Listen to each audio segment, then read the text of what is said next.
प्रिय विद्यार्थियों, हम लोग विश्व के कृषि प्रदेशों का अध्ययन कर रहे हैं। जैसा कि पूर्व की क्लास में वीडियो के माध्यम से बताया गया है आपको कि विटल सी के अनुसार जो 13 कृषि प्रदेश हैं उनका हम अध्ययन कर रहे हैं। इसमें हमने चलवासी पशुचारण प्रदेश, व्यापारिक पशुपालन प्रदेश, स्थानांतरणशील कृषि प्रदेश, प्रारंभिक स्थायी कृषि प्रदेश, चावल प्रधान गहन निर्वहन कृषि प्रदेश और चावल विहीन गहन निर्वहन कृषि प्रदेशों का अध्ययन हम कर चुके हैं। अब इसके पश्चात शेष कृषि प्रदेशों का हम अध्ययन प्रारंभ करेंगे। तो उनमें है व्यापारिक बागानी कृषि प्रदेश, भूमध्य सागरीय कृषि प्रदेश, व्यापारिक अन्न उत्पादक कृषि प्रदेश, व्यापारिक फसल एवं पशुपालन उत्पादक कृषि प्रदेश, निर्वहन फसल एवं पशुपालन कृषि प्रदेश, व्यापारिक दुग्ध पशुपालन कृषि प्रदेश और विशिष्ट बागवानी कृषि प्रदेश। तो आज हम व्यापारिक बागाती कृषि प्रदेश, भूमध्य सागरीय कृषि प्रदेश और व्यापारिक अन्न उत्पादक कृषि प्रदेशों का अध्ययन करेंगे। मानचित्र के माध्यम से समझने का प्रयास करें कि व्यापारिक बागाती कृषि प्रदेश जो ग्रीन रूप से दिखाई गई है, भूमध्य सागरीय कृषि प्रदेशों को हमने पर्पल कलर से दिखाया, यानी भूमध्य सागर के आसपास के क्षेत्र मुख्य रूप से भूमध्य सागरीय कृषि प्रदेश में आते हैं। इसके अलावा उत्तरी अमेरिका का संयुक्त राज्य अमेरिका का कैलिफोर्निया प्रदेश और ऑस्ट्रेलिया में भी भूमध्य सागरीय कृषि प्रकार की कृषि की जाती है, तो ये भी उसके अंतर्गत आते हैं। फिर तीसरा व्यापारिक अन्न उत्पादक कृषि प्रदेश, उसको लाल कलर में दर्शाया गया है। तो आइए सबसे पहले जानते हैं व्यापारिक बागाती कृषि प्रदेश। देखिए, बागाती कृषि बड़े बड़े बागानों के रूप में की जाने वाली कृषि है, जिसके अंतर्गत एक बार वृक्षों को लगान दिया जाता है और कुछ समय पश्चात कई वर्षों तक उनसे उत्पादन प्राप्त होता रहता है। यह उष्ण कटिबंध के विशिष्ट प्रदेशों में की जाने वाली व्यापारिक कृषि है, जिसके अंतर्गत किसी एक नकदी फसल का उत्पादन कारखाने की भांति प्राय बड़े पैमाने पर किया जाता है। बागाती कृषि के अंतर्गत चाय, कहवा, रबड़, कोको, नारियल, मिर्च मसाले, केला आदि फसलों को पैदा किया जाता है। बागानों को लगाते समय उनकी देखभाल के लिए प्राय अधिक पूंजी की आवश्यकता होती है। अतः अधिकांश बागान पूंजीपतियों अथवा विदेशी कंपनियों के एकाधिकार में रहते हैं। बागाती कृषि में उन्नत वैज्ञानिक विधियां, आधुनिक कृषि यंत्र, उन्नतशील बीज, कीटनाशक दवाओं का उपयोग और मशीनीकरण का प्रयोग अधिकतम किया जाता है। विश्व में हम देखें तो बागानी खेती के 3 प्रधान क्षेत्र पाए जाते हैं। नंबर 1 दक्षिणी व दक्षिणी पूर्वी एशियाई क्षेत्र, दूसरा गिनी तट और मध्य पूर्वी अफ्रीकी क्षेत्र और तीसरा लैटिन अमेरिका के उष्णार्ध कटिबंधीय प्रदेश। देखिए,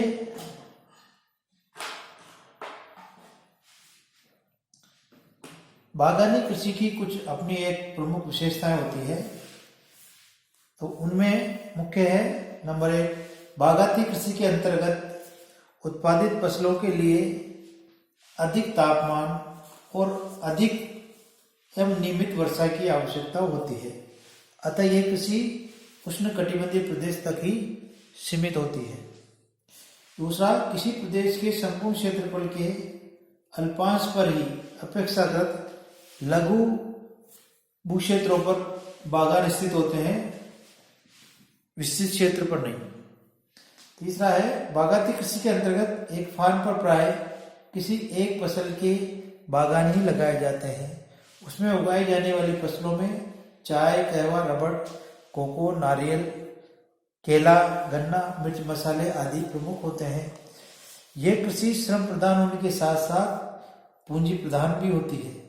फसलों के उत्पादन तथा देखभाल हेतु अधिक श्रम की आवश्यकता होती है, तो इसमें मशीन का उपयोग भी किया जाता है। इसमें बागानों के लगाने, भवनों आदि की व्यवस्था करने, मजदूरी, दवाओं आदि के लिए अधिक पूंजी का विनियोग होता है। यही कारण है कि विकासशील देशों में अधिकांश बागान विदेशी पूंजी से लगाए गए हैं और विदेशी कंपनियों के एकाधिकार में है। इसी प्रकार बागानी कृषि प्राय बड़े बड़े कृषि फार्मों पर की जाती है। इन फार्मों पर बागान के साथ ही कार्यालय, उत्पादक पदार्थों को तैयार करने के कारखाने, श्रमिकों के आवास आदि की भी व्यवस्था की जाती है। बागान सामान्यतः ऐसे भागों में स्थित होते हैं जहां तक परिवहन के साधन उपलब्ध होते हैं। इसके लिए आंतरिक भागों में रेल या सड़क परिवहन अनिवार्य होता है। समुद्र तटीय भागों में बागान अधिक पाए जाते हैं।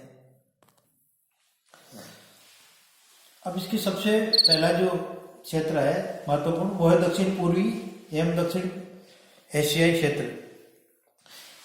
इसके अंतर्गत भारत के दक्षिणी तथा पूर्वोत्तर पहाड़ी प्रदेश, श्रीलंका, म्यांमार, थाईलैंड, मलाया और इंडोनेशिया के बागायती कृषि आती है।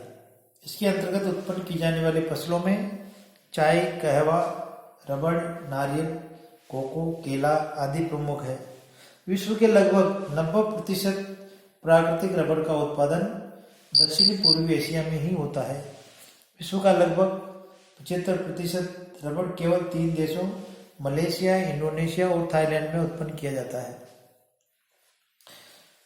थोड़ा बहुत रबड़ भारत और श्रीलंका में भी उत्पादित होता है। विश्व में चाय उत्पादन के 70% से अधिक भाग का उत्पादन दक्षिणी एवं दक्षिणी पूर्वी एशिया में होता है। चाय के बागान प्राय पहाड़ियों के ढालों पर लगाए जाते हैं। भारत, चीन, श्रीलंका, इंडोनेशिया और जापान चाय के प्रमुख उत्पादक देश हैं। इंडोनेशिया और दक्षिणी भारत में कहवा के बागान हैं, जिनसे विश्व उत्पादन का क्रमशः 7 और 3% भाग प्राप्त होता है। दक्षिणी भारत, श्रीलंका, इंडोनेशिया के समुद्र तटीय भागों में नारियल के बागान पाए जाते हैं। इसी तरह से दूसरा जो क्षेत्र है गिनी तट, जो मध्य तथा मध्य पूर्वी अफ्रीका की उच्च भूमियों पर कहवा, चाय, केला, कोको आदि के बागान मिलते हैं। Ivory Coast, Zaire, Kenya, Ethiopia, Tanzania, Malagasy आदि देशों में थोड़ी थोड़ी कहवा उत्पन्न होती है।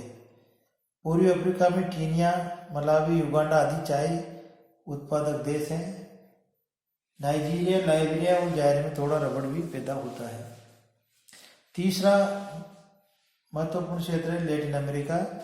इसके अंतर्गत मेक्सिको, मध्य अमेरिका और दक्षिण अमेरिका के भूभाग सम्मिलित है। बागायती कृषि के अंतर्गत यहाँ उत्पन्न की जाने वाली फसलों में कहवा, कोको, गन्ना और केला आदि प्रमुख है।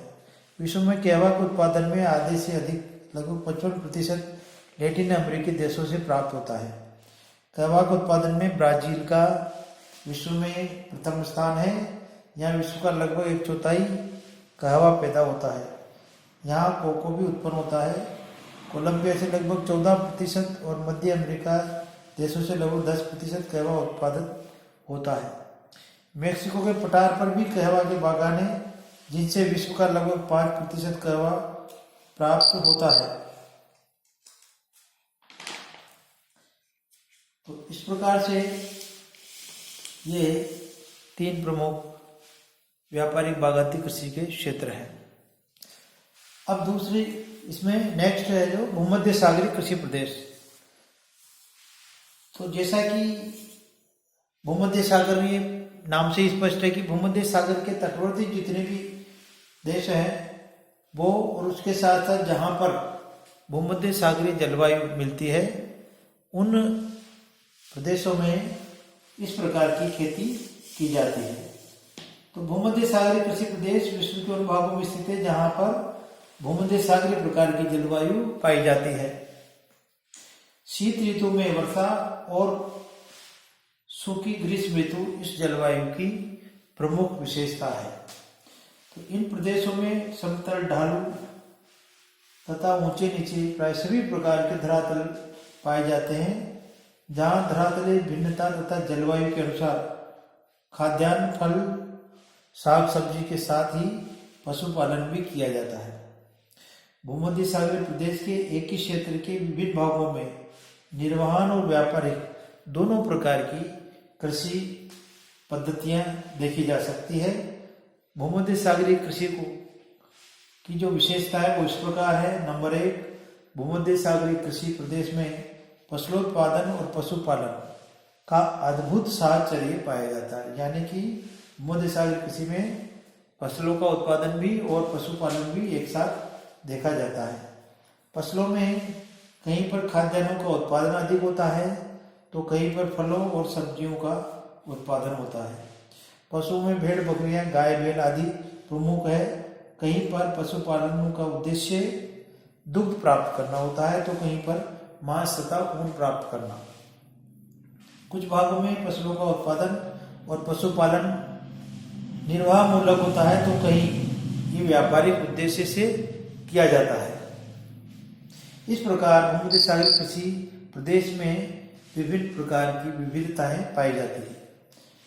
इन प्रदेशों में शीत ऋतु में वर्षा होती है और शीत ऋतु के आरंभ में फसलें बोदी जाती है और बसंत ऋतु में पकने पर काटी जाती है। उत्पादित खाद्यान्नों में गेहूं, जौ आदि की प्रधानता होती है।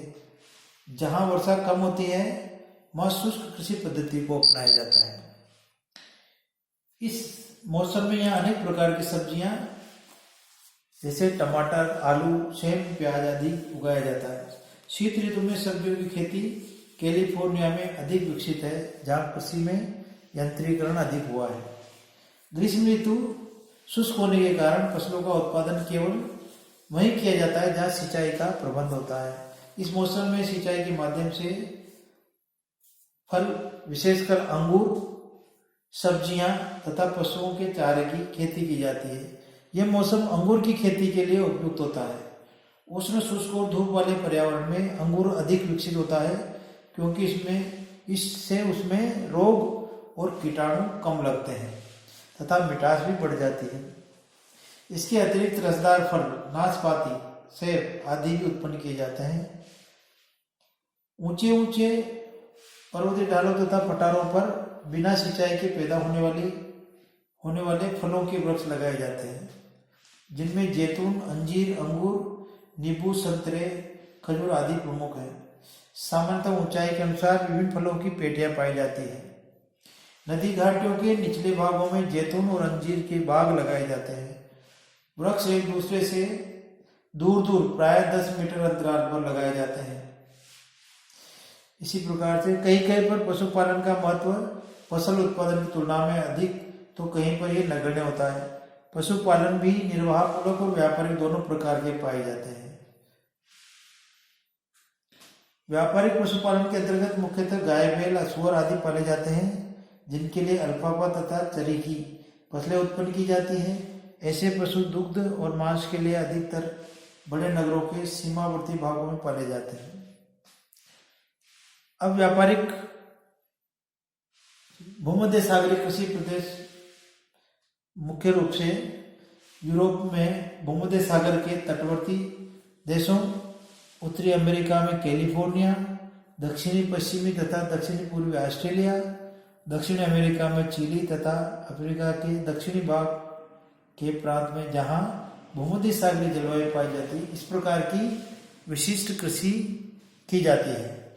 यूरोप और एशिया में भूमध्य सागरीय प्रदेशों के अंतर्गत यूनान, टर्की, सीरिया में अधिकतर निर्वाह मूलक कृषि की जाती है, किंतु दक्षिणी फ्रांस, इटली तथा स्पेन के समुद्र तटीय भागों में व्यापारिक कृषि की प्रधानता है। उत्तरी अमेरिका के कैलिफोर्निया में व्यापारिक स्तर की खेती की जाती है, जिसमें रसदार फलों तथा सब्जियों की प्रधानता होती है। संयुक्त राज्य अमेरिका के नगरों में फलों और सब्जियों की मांग अधिक है। इसकी पूर्ति कैलिफोर्निया से ताप नियंत्रित डिब्बों में रेलगाड़ी द्वारा की जाती है। दक्षिण अमेरिका के पश्चिमी तट पर चिली में भी फलों तथा सब्जियों का उत्पादन और पशुपालन मुख्यतः व्यापारिक किंतु अपेक्षाकृत लघु स्तर पर किया जाता है। दक्षिण अफ्रीका में गेहूं जो आदि खाद्यान्नों के साथ ही पशुओं के लिए चारे की फसलें उगाई जाती है। ऑस्ट्रेलिया में कैलिफोर्निया के समान किंतु लघु स्तर पर व्यापारिक कृषि और पशुपालन किया जाता है, जिसकी आपूर्ति मुख्यतः देश के नगरीय क्षेत्रों में की जाती है। तीसरा है व्यापारिक अन्न उत्पादक कृषि प्रदेश। तो व्यापारिक अन्न उत्पादक कृषि प्रदेश मध्य अक्षांशों में स्थित शीतोष्ण कटिबंधीय घासखोर मैदानों में व्यापारिक अन्न उत्पादक कृषि की जाती है। मानचित्र में आप देख सकते हैं, जिसमें लाल खड़ी लाइन से शेड से ये दिखाया गया है। तो ये यूरोप से लेकर और एशिया में यूरेशिया वाला जो भाग है पूरा का पूरा साइबेरिया, और ये जो जहाँ पर घास के मैदान है, इसी तरह से उत्तरी अमेरिका में। तो ये मुख्य रूप से व्यापारिक अन्न उत्पादक कृषि प्रदेश है। इन भागों में वार्षिक वर्षा सामान्यतः 25 से 50 सेंटीमीटर के मध्य पाई जाती है, जो गेहूं के उत्पादन के लिए उपयुक्त है। कम वर्षा तथा अर्ध शुष्क जलवायु के कारण इन भागों में छोटी घासें उगती, जिनसे के नीचे चिनोजम नामक काली मिट्टी मिलती है, जिसमें जीवांश की मात्रा अधिक पाई जाती है, अतः ये एक उपजाऊ मिट्टी है। शीतोष्ण घास के मैदानों का धरातल समतल होता है, जिस पर बड़े बड़े कृषि फार्म बनाए जाते हैं तथा आधुनिक यंत्रों की सहायता से उत्पादन किया जाता है। जनसंख्या घनत्व कम होने के कारण से मानव श्रम का अभाव है, इसलिए कृषि में यांत्रिकरण अधिक देखा जा सकता है। व्यापारिक अनुत्पादक कृषि प्रदेश रूस तथा यूक्रेन के स्टेपी घास के मैदान, उत्तरी अमेरिका के प्रेरी प्रदेश और दक्षिणी अमेरिका में पंपास, अर्जेंटीना इत्यादि में ये देखा जा सकता है। इस कृषि की विशेषता है बड़े बड़े कृषि फार्म, पूर्ण यांत्रिक कृषि, गेहूं की प्रधानता और विस्तृत कृषि पद्धति। यह व्यापारिक अन्न उत्पादक कृषि की विशेषता है। तो इस प्रकार से